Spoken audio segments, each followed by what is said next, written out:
আমি জাতীয় নাগরিক কমিটির একজন এবং আমি এই যারা ভিকটিম গত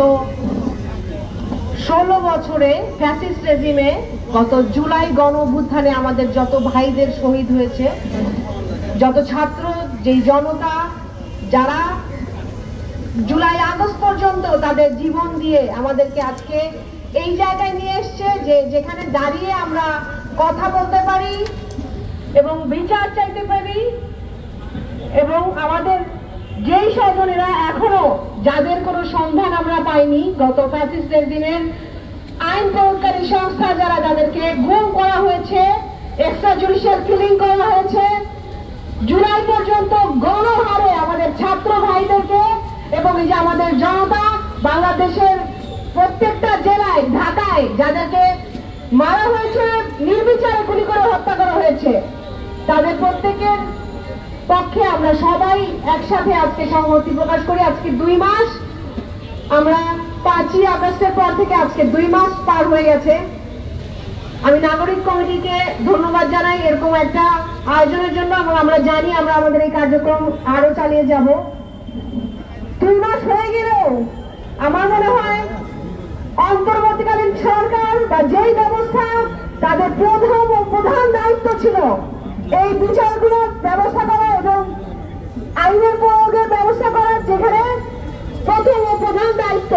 সেখানে আমরা দেখতে পাচ্ছি একটা আইসিডি ট্রাইব্যুনালটাও সংগঠিত না, সেখানে কোনো বিচারপতি এখনো দেওয়া হয়নি, কোন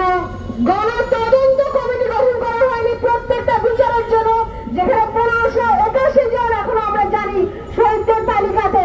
এখনো যুক্ত আছে জুলাই গণহত্যায়। গত ফ্যাসিস্ট রেজিমের 700 বেশি যে গুম হয়ে যাওয়া কেস, 2600 বেশি যারা এক্সট্রা জুডিশিয়াল কিলিং এর কেস, প্রত্যেকটা কেসটা এখনো একটা তদন্ত আওতায় আনা হয়নি। গত 2 মাসে এই ব্যবস্থা কেবল মন্থর,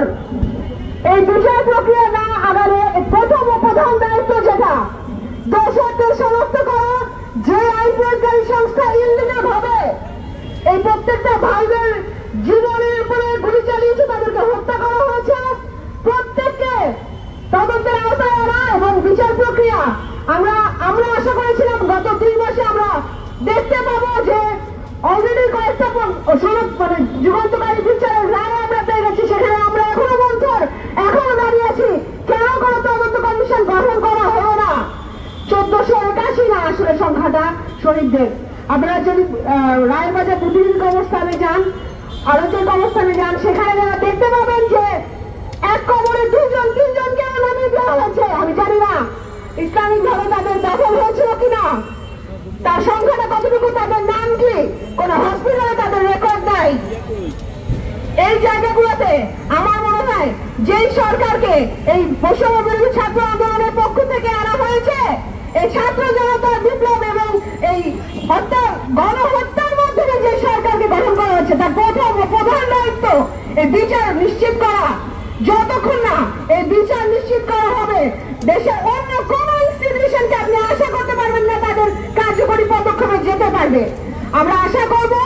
সরকার, ইন্ডিয়ান সরকার এবং যত আইন প্রয়োগকারী সংস্থা আছেন,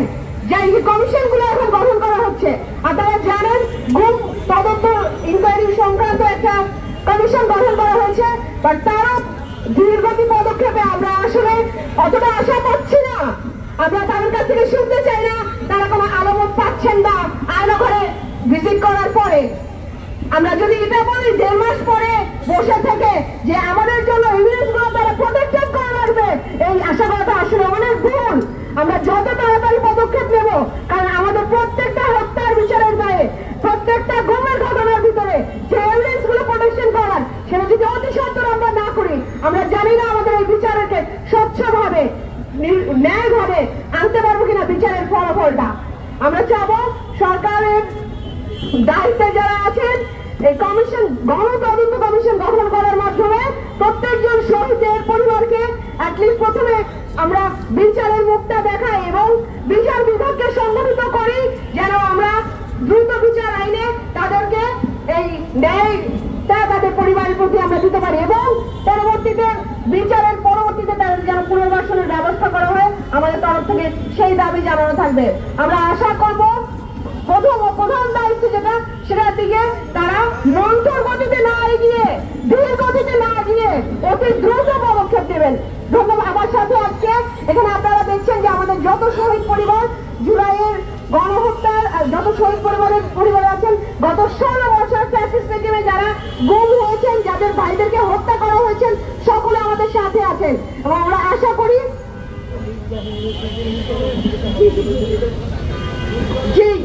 যেই হত্যা করা হয়েছে এবং তাদের সকলে একত্রিত ভাবে আমরা একসাথে এখানে দাঁড়িয়ে আছি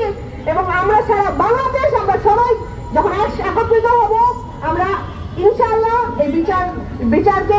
ন্যায় বিচার প্রতিষ্ঠা করতে পারবো এবং আমরা আমাদের দাবিগুলা নিয়ে আসতে পারবো আদায় করে। ধন্যবাদ সবাইকে।